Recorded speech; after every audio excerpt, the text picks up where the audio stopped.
What is going on, everybody? John Impemba here with Andrew Cooper. Welcome into the Quick Out Fantasy Football Show. It is NFL Week 9, Cooper. Here, halfway point of the NFL regular season, my friend. Some bye weeks this week. We got another European game on tap, this time out in Germany here. So we got a 9:30 Sunday morning game. A lot to get to.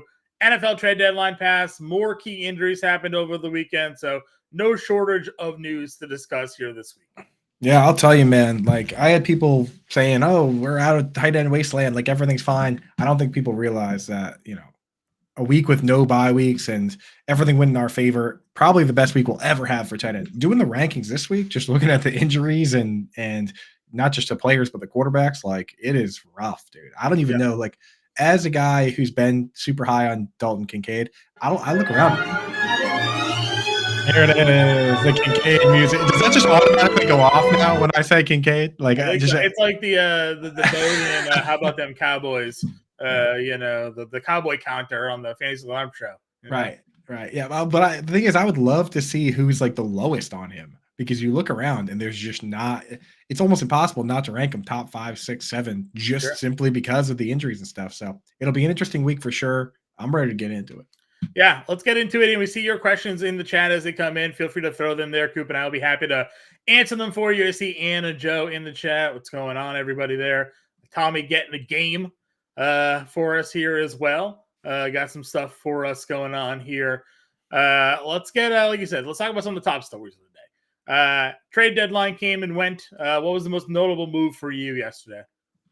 The number one most notable move, I gotta say, I feel like the Chase Young move is huge, right? Like, just the fact for fantasy football, like, that defense went from one that we were kind of okay with counting on to being one that you can't possibly start because they traded Montez Sweat and Chase Young. Yeah. But just to see a team, man, trading a second overall pick for a third round pick, basically. Like 3 years after they drafted him. Dude, and somebody pointed out that Washington, under this Ron Rivera era, they also traded Trent Williams, who I believe is the best left tackle in the league. They basically took those guys, both top 5 picks, and traded them both to the 49ers for a third. And I think Trent Williams went for he definitely didn't go for first. It was like a second, maybe a fourth. I don't know, dude. Just complete incompetence.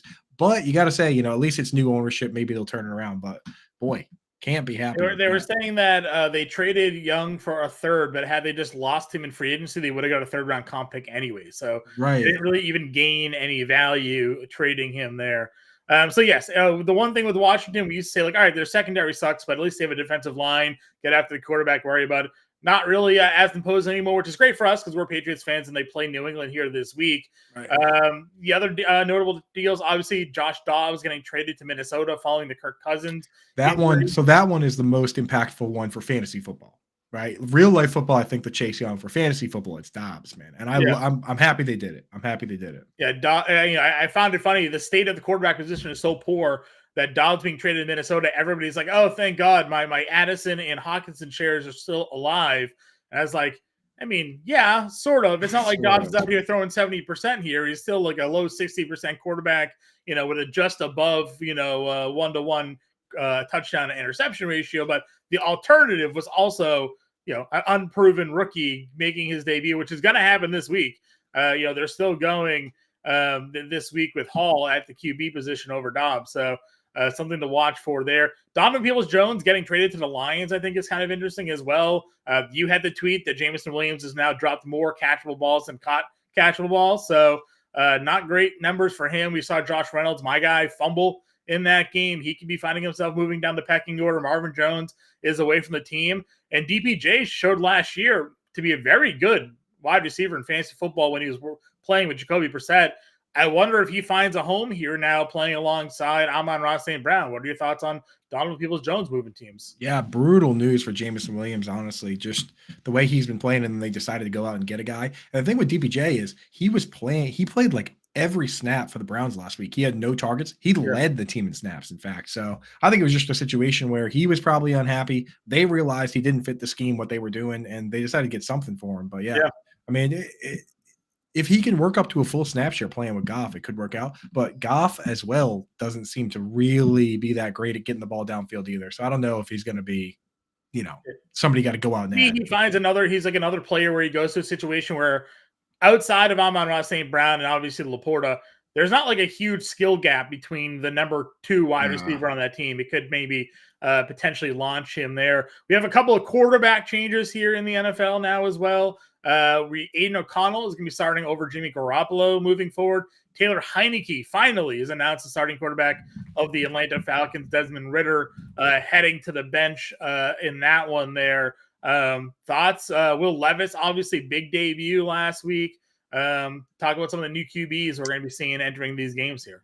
Yeah, I said it on the show yesterday. We were talking about waivers, and folks, we see you guys in the chat. We're definitely going to hit your questions, so get those in there. But I've seen this too many times where we sit back and we say, oh, well, he had one good game, but now, they're going to have tape on him and he's going to screw up and all this. And a lot of times with these guys, we sit on the sidelines and say that about Kyron Williams, and we say it about Puka Nacua, and we say it about all these guys and Rashid Shaheed. And then it turns out that sometimes guys that have never had a shot before actually are good. I mean, John Watson, as a rookie, people forget he came out his rookie year and he was electric until he got hurt. Like sometimes rookies can come in right away and make an impact. So, I mean, yes, Justin Herbert was a 6th overall pick, so no knock on the draft position, but it took the Chargers medical staff, puncturing the lung of Tyrod Taylor to get him actually in the game. And then he had one of the better rookie campaigns you've seen of a quarterback. Many people thought he was sort of unpolished and would need a little work there. And nope, he was good from the start. Levis comes in with an absolute cannon, which was on display in that game. I mean, with some literal flicks of the wrist, he was throwing the ball downfield, just revitalizing maybe what that offense could be there in terms of their passing attack. Now, I will say it's unfortunate that his number 2 start has to come on a short week on the road against Pittsburgh. It would have been nice to give him another full week of preparation and practice and maybe a bit of an easier opponent. But, Will Levis, certainly something to be excited about, even if he takes a little bit of a step back this week. Yeah, exactly. And you got to think about the types of quarterbacks we have. There's kind of 3 types. 2 of them are great for fantasy. The other ones take longer to develop. Like guys like Mac Jones and Zach Wilson and Dak Prescott as a rookie that come out and they're just like dink and dunk completion percentage guys. Those guys, like kind of where Bryce Young is right now. Those guys, forget about them. The mobile QBs and the gunslingers, they can make a lot of mistakes and lose in real life football games and not look polished and still be fantasy relevant, right? Like Peyton Manning came out his rookie year and he was just chucking, dude. He threw almost 30 interceptions. He threw like 28 picks, but who cares? You know what I mean? It was like big dog just chucking it around. That's what I want to see. Jay Cutler is Newton's first 2 games in the NFL, he threw for 400 yards each. That's what I'm saying. They just had him out there just go Cam, just throw as far as you can for as often as you can. So guys, again, as Coop said, we see your questions. We'll definitely get those to you, but those are just some of the notable storylines. Before we jump into a game-by-game preview here, Coop, let's just hit some of these questions for our friends in the chat. Joe wants to know, should I trade Aaron Jones for Ramondre Stevenson? Obviously, Jones has been a bit limited here over the last couple of weeks as he works his way back from the injury. Stevenson is just in a timeshare. So how would you approach the Jones-Stevenson? It's a running back for running back trade, which is it's a rare thing here. Rare, yeah, very strange trade. And I think I would actually just rather they both kind of similar players where they are obviously the best running backs on their team. The teams aren't that good. They get virtually all the pass work and they're their starters, but there's another running back on the team that just basically gets short yardage work in and AJ Dillon. So they're very similar players. But to me, with Aaron Jones finally getting back to a 50% snap share, he's already had his bye week. I think I would rather just keep Aaron Jones. I would rather have Aaron Jones, I think, at this point, too. Eventually, that snap share is going to continue to increase here, and they really need him in that offense. Tommy getting the game with some jokes, being the Raiders fan that he is. I got a quick out for you. Josh McDaniels and Ziegler. Yeah, you know what? And Mac Lombardi as well out there. So, I mean, hey, congratulations on your rebuild there, Tommy. Welcome to the club. And wants to know, she dropped Gesicki and Scott Fishbowl, picked up Donald Parham. What are our thoughts on Parham here? What do we think when it comes to the situation with Gerald Everett? Is that groin good enough to play this week? Do we think Parham maybe is overtaking him? Where are we with the Chargers tight ends? Yeah, Parham's not overtaking Everett. Everett was just hurt. He was out. And Parham, honestly, we know what he is. He's like he's like a Mercedes Lewis plus, where he plays a ton of snaps to block, and then he might sneak out for a touchdown. He's almost like Martellus Bennett with the Patriots, right? So Sure. Parham he ran 24 routes. Stone Smart ran 20 out Yeah. of like 40 something. So it's still a split. The thing is, Gesicki's also splitting, and I mean, that deep, at least Parham has a chance to score. Score a Like, touchdown. Gesicki scored one, but like he's more of a dink and dunk slot Yeah. receiver. So I think it still is Parham ahead. I would agree with you. Yeah. I mean, dude, they're throwing to Pharaoh Brown for crying out loud. So Annoying, dude. Pharaoh Brown ran 4 routes, dude. they threw him twice. That's what I'm saying. Pharaoh Brown on the season, like he's run like 9 routes and he has like 100 and something yards. Percentage has to be like 80%. If he's on the field and running a route, they're throwing to him. I wonder what his yards per route run is, because he had that like 70 something yard play. He's probably like elite yards per route run, right? Twitch gang in the chat here, Brad McCoy. Oh, Twitch gang, boy. Yeah, Do Brad, I trade Gus Edwards and Tyler Lockett for Hollywood Brown and Amari Cooper? And then we just stash Josh Dobbs. So I guess the question is, what do your running backs look like? Because you're trading a running back here.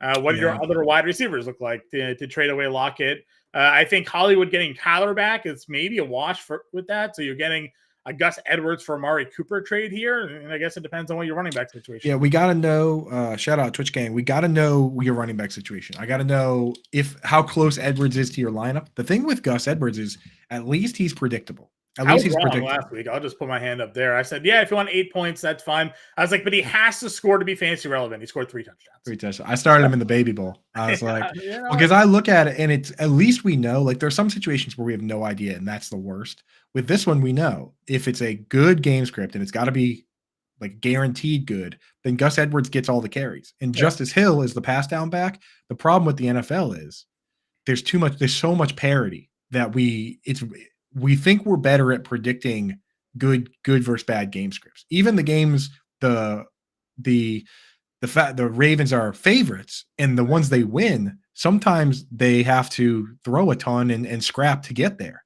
Like sometimes these games, even at the end when they win by 10, it's not like they just won and were able to run the ball all game. So our ability to predict game script isn't as easy as we would think. But in this particular case, going up against the Cardinals, I felt it was Gus game. And that's why I used him in that format, because in that format, you can only use guys once and then can't use them again. Right. I was like, this is the only time I'll ever use Gus, so let me just use him. Lamar Jackson was the chalkiest quarterback in DFS last week. He had 11. Killed me, bro. I used him. Yeah, killed me a bunch of spots, man. Sean in chat says, what's up? And wants to know, starting Addison, Palmer, London, or Rice this week. Got to pick one. So this is tough because you can't start Addison with it's the rookie Jaron Hall.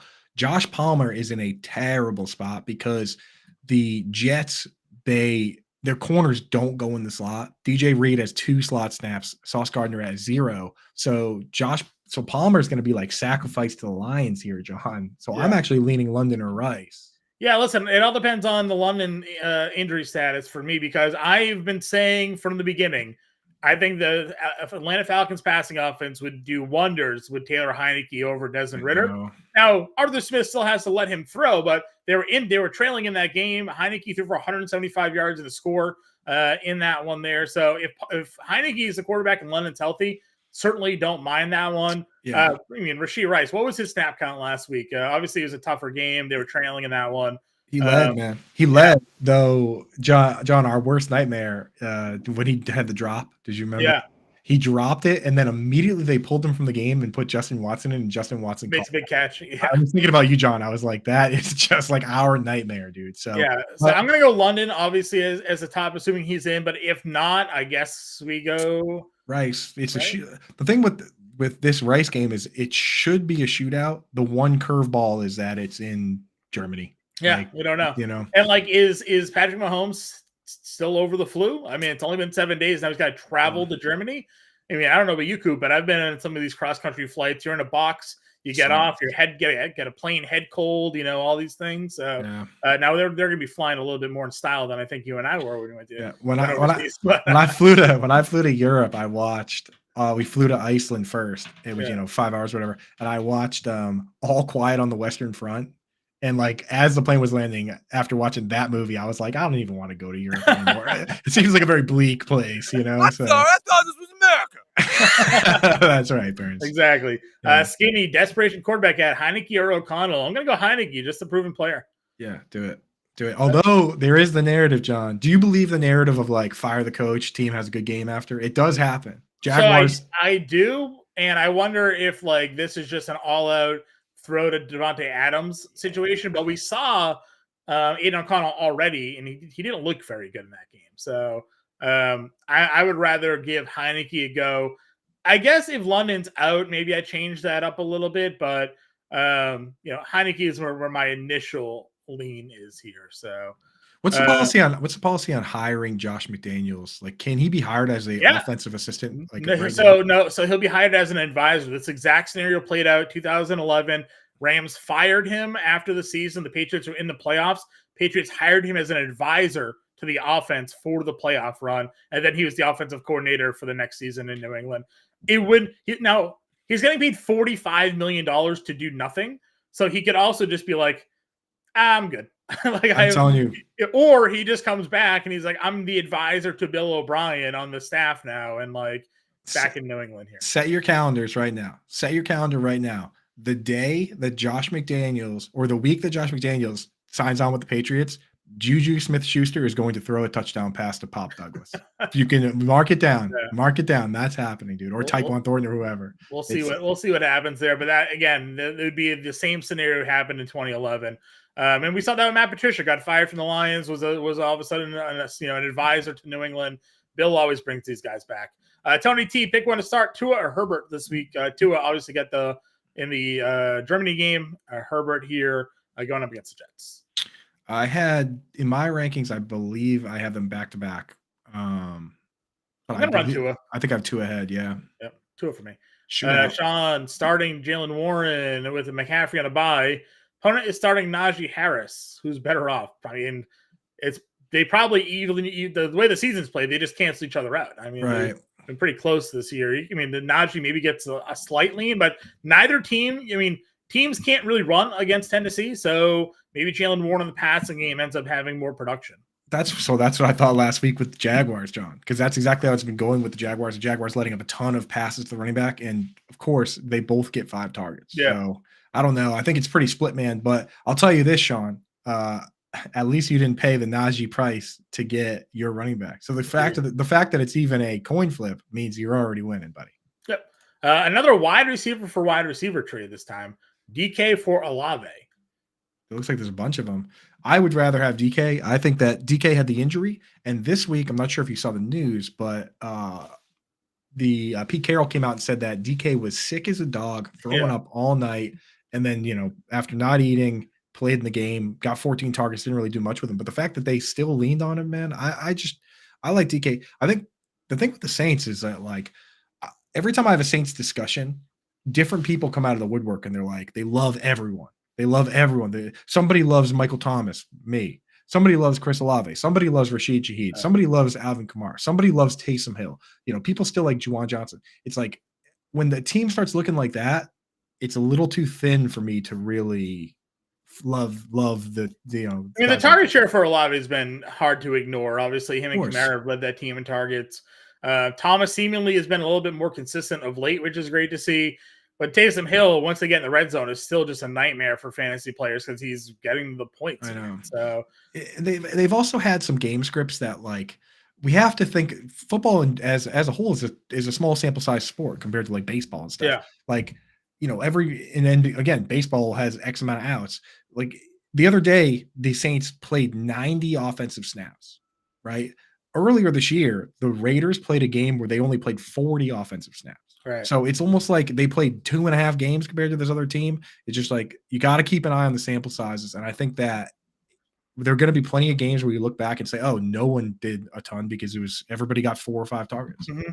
Yeah, this week I feel like Olave obviously has a better matchup, but the more consolidated target share goes to DK probably. So I'm fine if you want to do that trade, but again, it's a wide receiver for wide receiver, so it's probably in the margins is where that really benefit actually is. Yeah. Addison or Downs, if you had to start one. You were a big Downs guy last week, came through, then you got into an argument with Alontae Taylor on Twitter. Which I was right about. So yeah, I gotta go find the individual coverage stats. Let's see if Alontae actually gave. I pulled him up. I pulled him up. He didn't. but it doesn't matter though because But like Down still cashed. Yeah, Down right. still cashed. And all that they still let up 2 first downs, let up 3 catches. Like he had a good game for him. Yeah. His PFF grade was a 67, which brought his number up. You know what I mean? Like I don't the fact of the matter though is that players in the slot have been doing good against the Saints. They've been doing good against Alante. So the Yeah. fact that like he's victory lapping the fact that Josh Downs had 7 Still torch catches them. Yeah. torch all his teammates. You know what I mean? He's like, not me, right? I don't care. My bet was 4.5 catches. He had 7. Like end of transaction. It's also kind of embarrassing that you're an NFL player and you go look at your timeline and just him retweeting fantasy analysts being like, no, wrong. It's like, well, not really. And I didn't tag him either. He was searching his name. Dude. If you go, I clicked on his timeline afterwards and like he was retweeting you. There was a Fantasy Pro stream that got tweeted. Like he was just quote tweeting all these like wrong takes. It's like, Don still had a good game. So the one thing about the whole situation the one thing I wish he had more followers because I got a decent number of followers from it, but he only has like 30,000. Like Howard has more followers than him. So like I did get a bunch of followers when I responded. It was like, oh, by the way, the bet hit, brother. But like, I just wish he had like 100,000 or 1 million. Then I would have got a bunch of followers. Yeah, a lot of the quote tweets on his tweet were like, that's cash. I know. But anyway, he seems like an all right guy. And you know what? He did have a good game, the best game he's had this year. So, hey, I don't wish you any ill will, Alante Taylor, but it's our job to try and make money. And when we pick players against you, we have been making a lot of money. Yeah, man. So Michelle wants to know, is Tank Dallin overpaid for Ferguson and a half PPR? So it looks like we got a trade question here. Would you trade Tank Dallin for Ferguson? I don't really love Ferguson, to be honest, Michelle. So let me know what your other options are. I think I would rather keep Tank Dell and just figure out tight end, I will say I moved Ferg up a little bit because his usage got better. But when Peyton Hendershot was there, they were splitting. Hendershot's going to come back at some point. So Ferg he's just fine, but I'd rather have Dell. But let me know what your other options are. I might do that if there's nothing out there. Yep. Got a couple of people just talking up the Raiders firings there. Brian Burns, big Raiders guy, our producer. Gabe the Babe saying, hoping the shakeup bodes well for Devontae Adams. I mean, the squeakiest wheel of squeakiest wheels right now just got the entire offense and coach staff fired. Right. Does he just go out there and get 35 targets this week? I mean, what do we think? That would be real nice. And I think that against a Giants team that all year long has been starting 2 rookie cornerbacks, give me that. Yep. Ann wants to know Najee, Foreman, or Moss on the PPR. That's tough. I think that I'm still going to start. I just did my rankings and I'm fairly confident that I had Najee ahead of those guys. But the Moss usage last week was hilarious. Jonathan Taylor goes for 94 yards in the first half of that game and gets 1 carry in the second half. Because was it Steichen, right? That's the coach there, said that Moss had a big run, so he wanted to ride the hot hand. What are you talking about? Your running back had 94 yards in the first half. That's what I'm saying, dude. The hot hand. I also saw a clip of like Jonathan Taylor like kind of get rolled up on a little bit. So I don't know, man. I think I'm just gonna go Najee in that situation.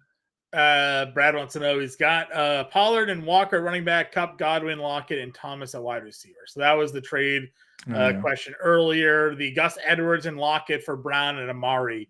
So he's got Pollard, Walker, Gus, and Lockett on that deal there, and he's looking to move for Brown and Amari Cooper to add. So he'd have Kupp, Godwin, Amari Cooper, Hollywood Brown, Michael Thomas.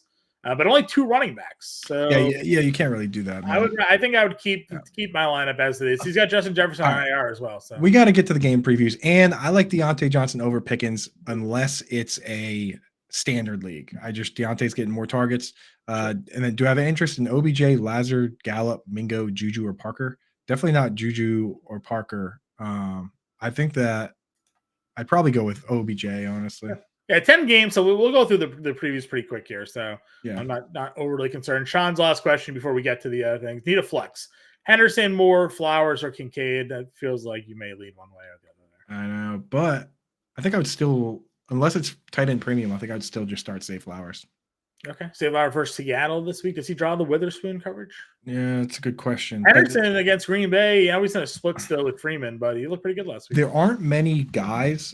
I've been kind of trying to track it. I've been seeing like Mike Clay does a lot of work on shadow coverage. There aren't a lot of guys that are like true shadow, but what you're getting is these days is like teams like the specialty slot corners, so they don't have their guys go in. The only guys that really truly are following guys everywhere are AJ Terrell and Marshawn Lattimore to some degree. But you look at the Jets, they don't go in the slot. Right. You look at the Eagles guys, James Bradbury does sometimes. So James Bradbury every once in a while will just stick on like a Godwin or something, but like not a lot of teams are doing the shadow anymore. Yeah, I'm with you there. All right, let's get into some of these game previews. Guys, I see the questions in the chat. We'll get back to those before the show ends. I promise you that. Let's get into this Thursday night football game. Titans at Steelers is a 2.5 spread, a 36.5 game total. Obviously, the notable news here, a couple of ones is the quarterbacks. Will Levis starting for the Titans here, and then we don't know the quarterback situation for Pittsburgh. Not Taylor Heineke. Kenny Pickett was listed as questionable, obviously, in their initial walkthrough there with the ribs. But we saw Mitch Trubisky finish that game out for Pittsburgh.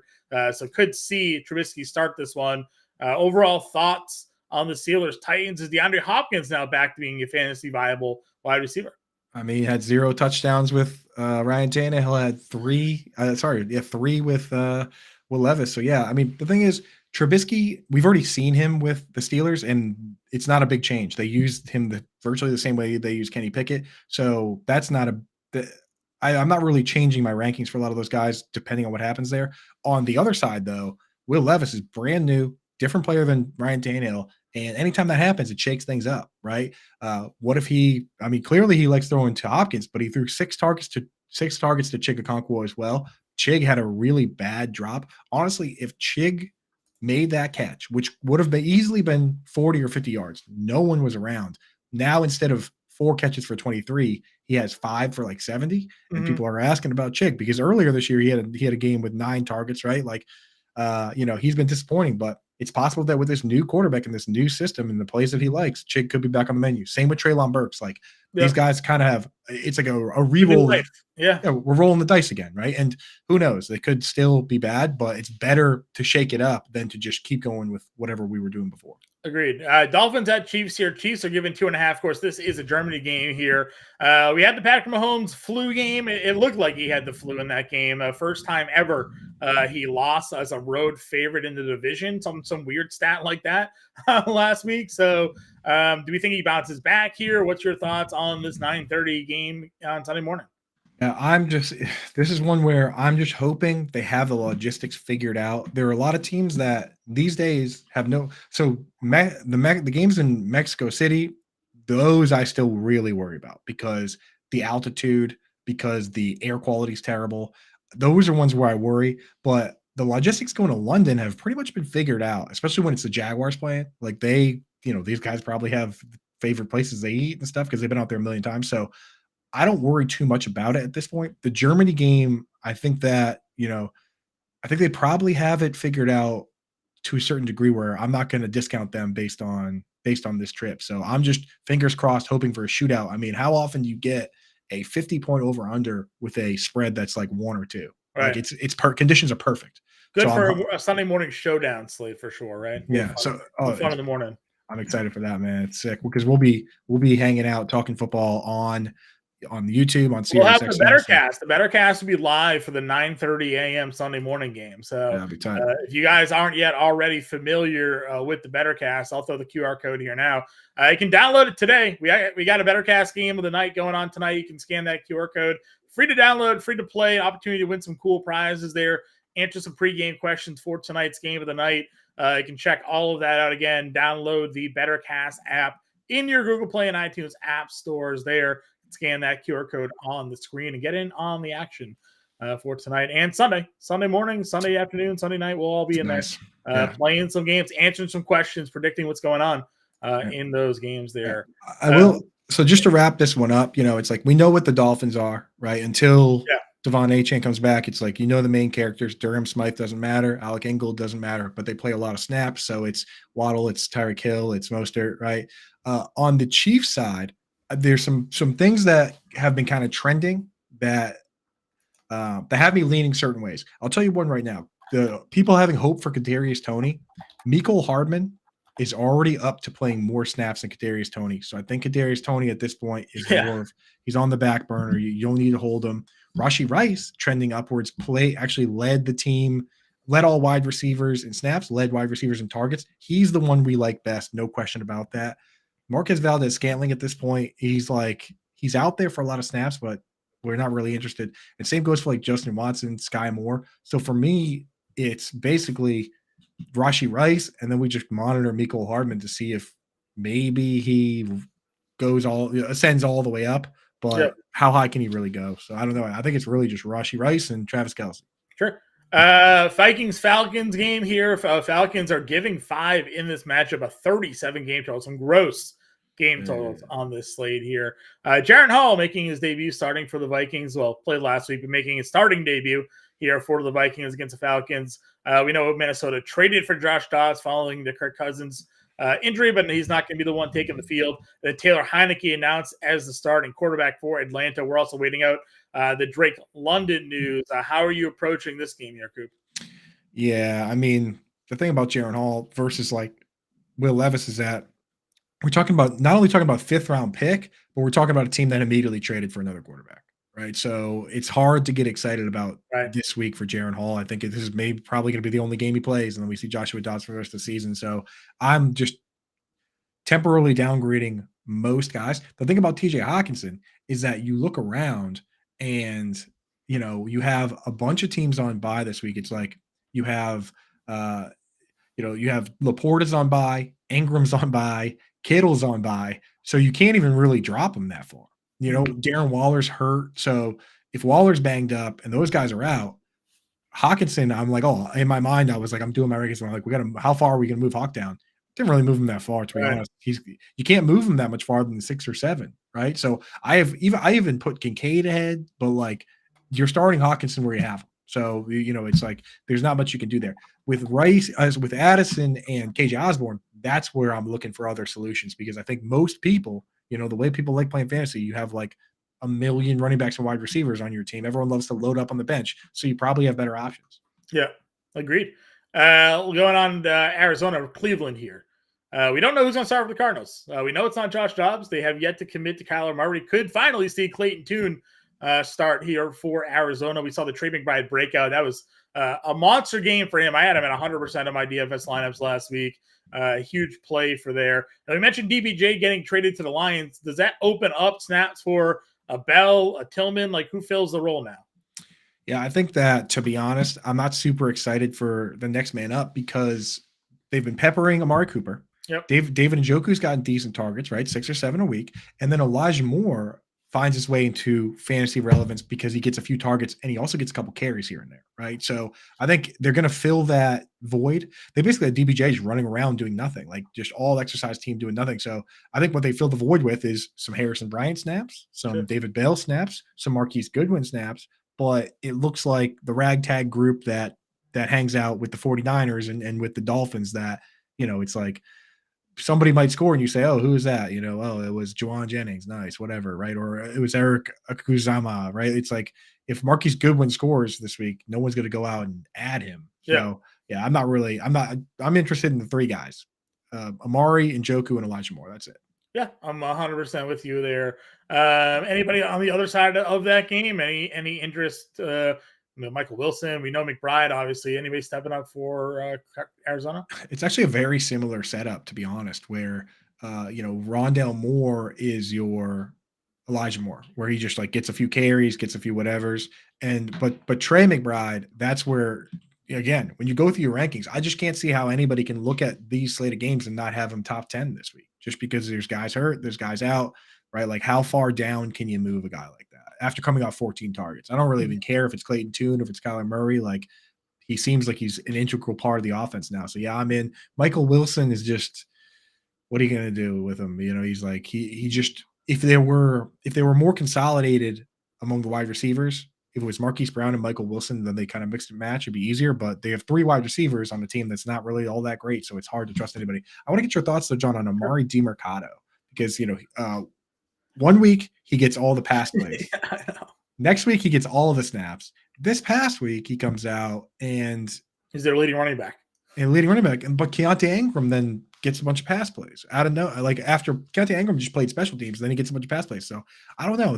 It's almost like they're doing live tryouts. Like, hey, he's still the running back to own DeMarcado here, and he's the guy you're going to play if you had to pick one to play. But James Conner's also back, like next week, so right, or yeah. or in a week and a half. So I mean, the time for both of those guys are quickly diminishing for their value, anyways. So and this week you have one of the toughest defenses too.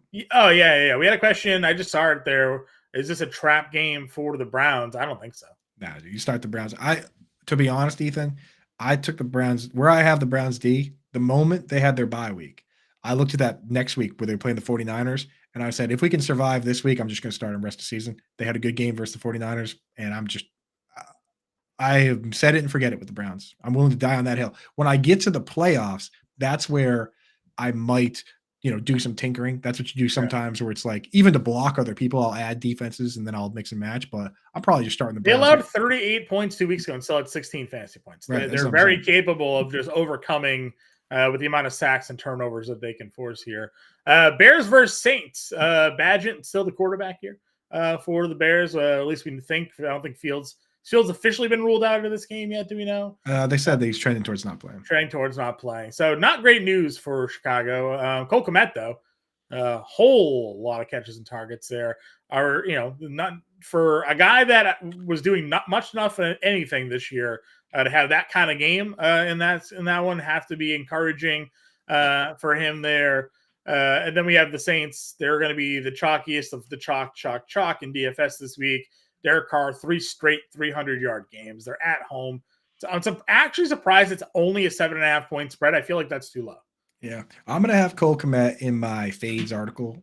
For my DFS, he's going to be in the fades this week. And I'll tell you what's going on with him. He's basically the new Tyler Higbee, where some games they just say, hey, we need you to block today, right? So against the Raiders, he stayed in and blocked on 8 pass plays, which, when you face Max Crosby, that's what you do, right? And then this past week, they kind of let him loose a little bit. But this week, even with that coin flip, we don't know whether which Cole Kmet we're going to get usage-wise, but the Saints are arguably the best defense versus the tight end. It's basically the Saints or the Browns. They have Demario Davis. They have the Honey Badger, right? It's just not a good setup for tight ends. So I am trying not to start Cole Kmet where I can't. But again, when I did my rankings, it's like, it's hard to name 12 tight ends that are better because you have injured ones, you have guys that are on bye. So, start him if you got him, but I wouldn't use him in DFS.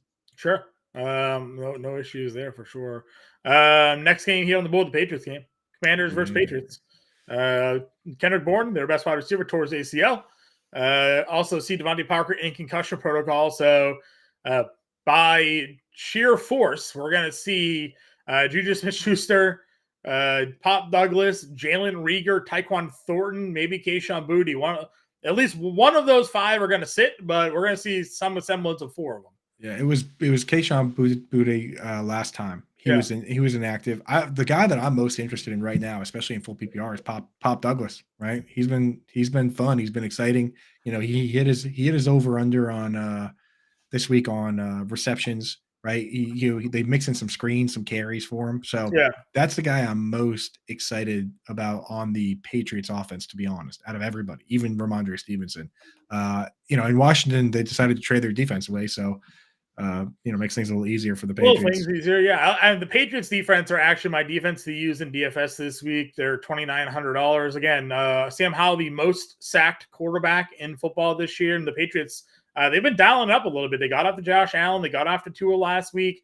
They can still turn the ball over with some of the better teams in the NFL. So I kind of like the Patriots defense here at home. They're favorites. And I think there's a good chance that they can get some good opportunities in this matchup. Yeah, for sure. They didn't trade Josh Uche, which is good. I heard there were some rumors that he might get traded. They didn't trade anybody. They didn't trade anybody. So, yeah, I mean, I'm interested. With Washington, life was a lot easier when it was just Terry McLaurin and Logan Thomas and Curtis Samuel doing his thing, but kind of getting carries. The carries don't really affect, these guys. It affects the running backs. Now that John Dotson is back in the mix getting targets, it kind of sours things a little bit for everybody. Right, the Patriots want to take away your best player, that's Terry McLaurin, and now John Dotson's getting some jump balls. So I don't know. It's not as exciting as it once was with this Washington team. Yep, I'm with you there for sure. Matchup here: Seattle versus Baltimore. Seahawks trading for Leonard Williams. You see Pete Carroll just kind of rebuilding that, Legion of Doom, boom defense there. Zach Charbonnet last week plays more snaps than Kenneth Walker. Want to get your take on that there? And then the Ravens offense, again, largely disappointed outside of Gus Edwards last week. Yeah, so the Zach Charbonnet thing, I looked into it. It was two-pronged here. So on one side, Kenneth Walker was banged up. So we can't ignore that Walker was a little bit hurt. But I will say this, with the pass work, Charbonnet's been getting some of it, but he's been splitting it with DJ Dallas. This time, they said you can get the pass work to yourself, and he also got the 2-minute drill, which is a one-man role for the most part. Unless there's a timeout Yeah. or there's an injury or some sort of stoppage, you don't really have time to substitute. So it is entirely possible that this is something that's here to stay, that he's carved out this role, and it's going to make Kenneth Walker more of an early down guy and him more of a pass down guy. He's worth a speculative ad. Can't start him coming off that because he could go right back to being a nobody. But before it was like he was playing like 10 snaps. This week, at least he had a defined role, a Jaylen Warren type role is what he had. Yep, agreed. Anything else here on this matchup? I mean, I'm looking for a bounce back from DK Metcalf, but on the Ravens, you kind of know what's going on, man. No, the problem with the wide receivers is that Zay Flowers runs all the routes. Like how if they throw 39 times, he's running like 33, 34. The other guys, they never go higher than 20. They use because of Nelson Aguilar. If Aguilar would go away and they would just use 3 guys, then it would be easier. But it's hard to trust OBJ and Bateman because they don't play the whole game. Yep. Buccaneers at Houston. They are facing the Texans. Texans are given 3. It's a 40-game total here. Man, everybody liked Stroud last week across the industry. And he came out and threw for 140 yards, his lowest total all season long. Coming out of a bye, that offense just did not really do anything. They even gave their rushing touchdown to the fullback. Yeah. Was it Beck, or is that what it is? Andrew Beck, yeah. Yeah, so like just Andrew, on the season, Dameon Pierce, Devin Singletary, and Mike Boone have combined for 1 touchdown, and Andrew Beck has 2. Yeah, one was a kick return, but still not great for the offense here. They could bounce back. If you look at some of the DVPs here, should be able to throw the ball against Tampa Bay. But thoughts on a bounce back week from Stroud, and then Tampa Bay's offense going against Houston. Last couple of weeks, pretty good numbers for Baker Mayfield. Mike Evans finally found the end zone at the end of that game against Buffalo. Kind of killed us on his yardage prop. Didn't get much going out of that, but. Chris Godwin, Mike Evans, still some really formidable opponents here for the Houston to try to defend. Yeah, I mean, you're still starting Evans, you're starting Godwin. On your dynasty rosters, I would try and get Trey Palmer on there. There's been rumors for years now of Evans or Godwin not being on the team at some point, and Trey Palmer's been playing a ton of snaps. So I think in dynasty, you want to make sure he's rostered. K-Dot, another one that I don't really like in redraft or DFS or anything, but in dynasty, I mean, he's a full-time starting tight end, and you never know. You know what I mean? If Mike Evans is actually gone, now they got to figure out who the guys are going to be, and sometimes, he could be a guy. Dameon Pierce is a guy I'm definitely avoiding. Any word on Vita Vea? I know he didn't play last week, but is he going to be back? Because he really is a difference maker in the middle. Let's see here. See what you can find on that, because it's like if he's Dameon Pierce splitting with Singletary going up against Vita Vea, I just am not interested. And then where you probably need to start Nico Collins or Tank Dell or not. It's right. Is the case. Dalton Schultz is exactly Dalton Schultz. He's boring. You know what the downside is, which is what we saw this week, and the upside is that he catches a touchdown. So seemingly, he looks like he may play. A couple of the beat writers for Tampa Bay 34 minutes ago, Todd Bowles says Vita Vea is feeling better this week after last week. So there you go. We'll see. They go from a Thursday again. They had a Thursday night football game, so he's had kind of that extended break for Vita Vea there. So something to continue to watch and monitor as we move along. Rams, Packers, Henderson, Freeman still kind of splitting that backfield. Packers trading Rasul Douglas, I think, is actually kind of a notable thing here because we always talk about Jair Alexander and how good of a defender he is, but Douglas is actually pretty solid himself. So if you're kind of now taking him out of that equation, it makes the matchup for the other wide receiver on the Rams here, whether that be Cup that gets the Jair Alexander or the Nakua that gets Jair Alexander, not having to go up against Douglas, I think makes that a little bit easier spot for them. Right. And Nakua plays more outside snaps than Cup does. Cup is they do mix and match to a certain degree, but Cup plays more slot snaps. So I think it's probably I was already leaning towards Cup anyway in most cases, but in this case, I'm definitely leaning towards Cup since Jair does stay outside for the most part. Yeah. Again, we'll see if Aaron Jones can continue to build upon his snap share as he works his way back. You get a feel on the Packers passing offense here? Dude, it just we were so scared this would happen that Christian Watson would come back and it would be Dontavian Wicks would go to the bench and it would be Watson and Dubs on the outside, Jaden Reed in the slot, Luke Musgrave doing his stuff. But you need a high powered pass attack to support all those things. Sometimes it's too thin, right? The only time I've ever seen like 4 assets like that all be fantasy relevant was 2013 Peyton Manning, right? He threw 55 touchdown passes. So in this case, it's almost like if they spread the ball out that much, none of them matter. And that sucks for fantasy football. Before we get to the 4 o'clock games, do you want to hit a couple quick questions in the chat ski? Yeah, sure. I got one more comment on this one. We don't know if Stafford's going to play. So Rams offense maybe taking a little bit of a step back here. I believe we left off in the chat with our guy Southco. Yeah. Southco here. 8-team standard league is 4-4. Garrett Wilson, Devonta Smith, Hollywood Rice, Flowers, Edwards, Rashad White needs 2 wide receivers, running back, and a flex. Okay. So you're for me. I mean, only 1 running back. 8-team standard league. So it's either Edwards or White for the running back. What happened to this team in an 8-team league, dude? Yeah, I think you're just starting. I think you're just going to start Rashad White. I would start Wilson and Smith, and then the flex Hollywood Brown. Yep, totally. It works for me here. 10-teamer for half PPR kind of thing. Need 1 wide receiver, 1 flex in this group here. Probably still going Gus Edwards, maybe as a flex, and then your wide receiver 1 Pickens or Collins. Yeah, they're definitely starting Collins. Correction, Southco, I'm actually going to start Rice over Hollywood Brown. I didn't realize it was standard. Okay. I think Rashee Rice is a better shot to score. And in this one, I like Nico Collins and I like 1 wide receiver and 1 flex. Yeah. I like Nico Collins and Gus Edwards. Yeah. That's where I would go. Greg here, 12-man PPR. Should I trade T-Loss, Swift, and Doubs for Jalen Hurts and Tony Pollard? Sure. Yes. No problem with that at all. Our guy Rod wants to know, do you like Vegas D or Patriots D this week? I'm going in Patriots D. Patriots, yeah. I think Daniel Jones is going to be back. So it doesn't make that as fun of a matchup. If it's Tommy DeVito, then you definitely go Raiders, though.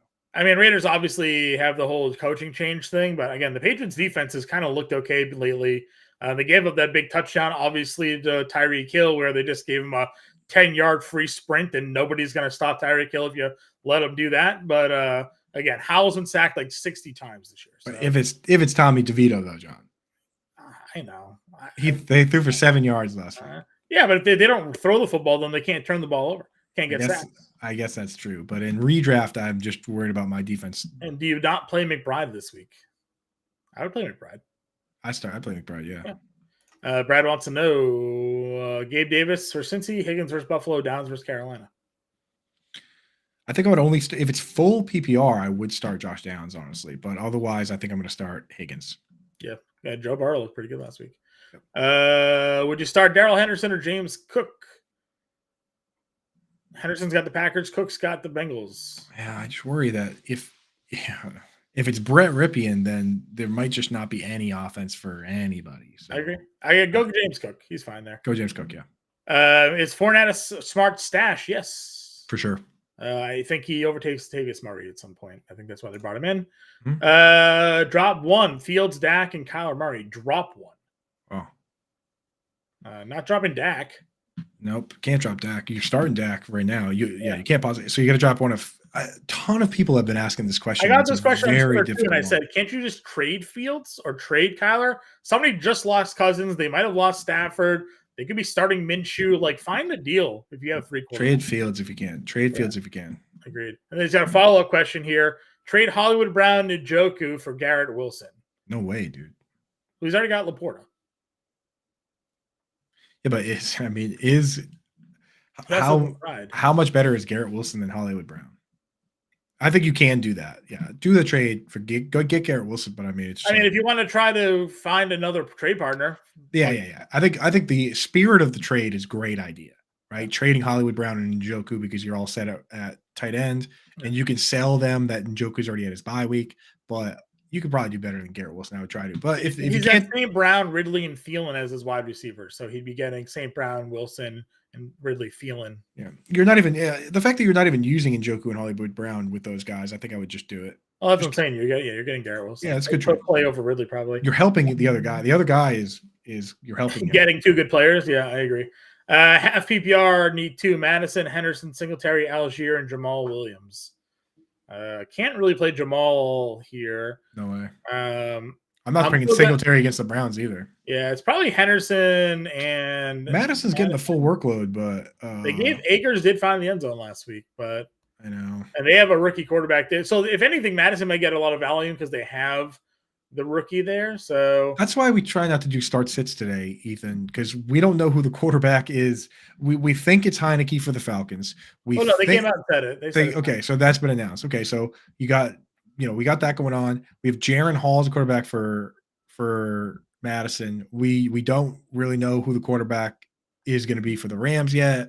We don't know who's practicing. I mean, like, that's why we try and do start sits on Thursday. And then we do them Thursday from 2 to 3, and then also from 7 to 8. And then we do 3 straight hours on Sunday morning with start sits. That's why today we try to do trades. Folks with trade questions, we're right after this, Howard Bender and I are going on, and we're doing a bunch more trade questions as well. So start sits can be tough. But if you want to fill your line out in a preliminary way, it's Madison and Henderson, right? Yeah, I agree. And then Geno or Daniel Jones this week. I'm going to go with Geno. I'm never going to play Daniel Jones. Even though Geno Smith hasn't been that great, I'm just not going to do it. You've got the added. So Daniel Jones has a neck issue where on some days he was waking up and he had numbness in his left side. With Daniel Jones moving forward, you always have the risk that within that he could have an Aaron Rodgers week 1 game where within 2 plays of the game, he's done. He says, I feel some sort of numbness and I'm done, right? Same with Darren Waller did it this week. So that little tiebreaker moves Daniel Jones below a ton of people for me. Yeah, I agree with you. I'm trying to Dave in the chat. Sup, baby. Happy to have you. All right, let's get back to these game previews here. We got a couple more minutes left on the show. We got to wrap, kind of move a little quick, but there's only a few of these games anyways. Yeah. Colts Panthers. Colts stopped using Jonathan Taylor after he had 94 yards in the first half. Said they went with the hot hand. Now you can run all over Carolina. Do you think we get the same sort of usage for Taylor in this game? Yeah, I think that's still going to be split to some degree, but when I look around, Taylor's still a better start than a lot of guys that are splitting. Yeah. It's like I'm going to start Taylor over Gus Edwards. I'm going to start Taylor over both Texans going against I'm going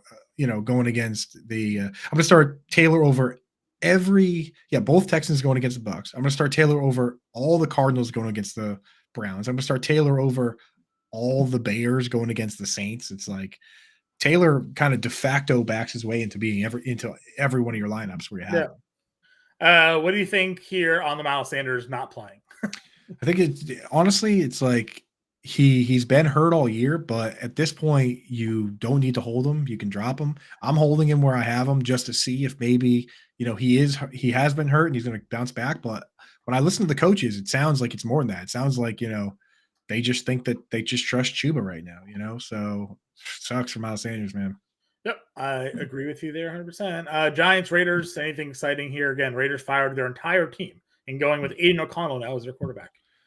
Yeah, the Raiders, I don't trust Michael Mayer because he's not running all the routes, but I'm starting Devontae Adams, I'm starting Jacoby Myers, I'm starting Josh Jacobs. And on the other side, I'm starting Saquon Barkley. And if Darren Waller's healthy in this revenge game narrative, then I'm starting Darren Waller too. So some of these teams, even if they're, it's an ugly game and it's bad, they have stars. Whereas like a couple of these teams, the spread's so thin, I just don't even want to play that guessing game. Jaden Reed, no, Yeah, I agree with you. Giants wide receivers, John, if you had to pick one. Wan'Dale Robinson has been he's playing a bunch of snaps, but he let us down in a big way the other day. They didn't throw because of DeVito, right? So it's hard to really know. I still think Jalen Hyatt's the guy I eventually want long term here. But. Yeah. And like Darius Slayton is playing the snaps, but he's boring. Isaiah Hodgins last week, he just played more snaps because Waller was out, and he's the closest thing they have to Waller. Yep, agreed. Cowboys Eagles, the funnest game on the main slate. Gonna be a great time to watch. Eagles secondary still gave up a whole bunch of yards and points last week to Sam Howell and Washington crew. CeeDee Lamb, Dak Prescott coming off of their monster performance against the Rams. they're clashing here now. How do you see this one playing out? I think we have to change some of our preconceived notions at this point about some of these teams because teams have been able to throw on the Eagles. They've been able to run on the 49ers. I know the 49ers did just add and throw on the 49ers. Ben, shout out Bender on that one. I mean, that's what I'm saying. It's like we think that these defenses are unstoppable, but when you go and look at the DVOA and you look at the numbers, not necessarily the case. Like you can, and the thing is, they know it too. That's why the 49ers went out and got Chase Young. That's why the Eagles went out and got Kevin Byard. So they're trying to fix those issues, but for the time being, still some issues there. So I mean, it's like you can't bench Tony Pollard, you can't bench some of these guys. So I don't even know. Right, you just got to start. You start play them all. You definitely play them all. Play them all. Brandon Cooks, scoring touchdowns back-to-back weeks. Michael Gallup snap. Target share went down last week, so Cooks maybe slowly retaking the lead there on that one. Yep. Bills Bengals on the Sunday Night Football game. Khalil Shakur, Dalton Kincaid, both big games last week. Dalton Kincaid, another good spot for him. You can throw to the tight end against the Bengals. They lost both safeties in free agency, so. Yeah, I mean, Kincaid, where you have him, I find it very difficult to not start him. I have him ranked like top 5 almost by default because of these other guys and the injuries and the weird quarterbacks and all that. On the Bengals side, you know what you're doing too. You're starting Chase, you're starting Mixon, you're starting T. Higgins, and in deeper leagues, maybe Tyler Boyd, but you're never starting Irv Smith. So, it's pretty easy. These games kind of are settling themselves. The only weird part is the Buffalo running back situation. But again, it's James Cook or nobody kind of, right? Yep, agreed with you there. And then final game here, Chargers-Jets. Yeah, so I kind of laid this one out earlier, but Keenan Allen is a smash play here because the Jets, as far as we know, going back 2 years now and including all this year, the Jets corners the good ones do not go into the slot. That's where Keenan Allen lives. Josh Palmer, I'm going to try and not play him if I can avoid it. The Jets, you know what you got. You got Garrett Wilson, you got Breece Hall, and the Jets defense is sometimes on the table, but not really this week. So you really only have the 2 players. Allen Lazard plays some and in a pinch, maybe, but I don't know, man. So, yeah, I agree. That's it. That's what we got for everybody here today. We appreciate all your questions. Stay tuned. Coming up next, you have Alarm Fantasy Football with Bender and Coop. They'll answer your trade questions. That link is now in the chat. Just click that link and go on over and stay tuned with everybody here for now. Coop and I will catch you all next week. Good luck in week 9, everybody.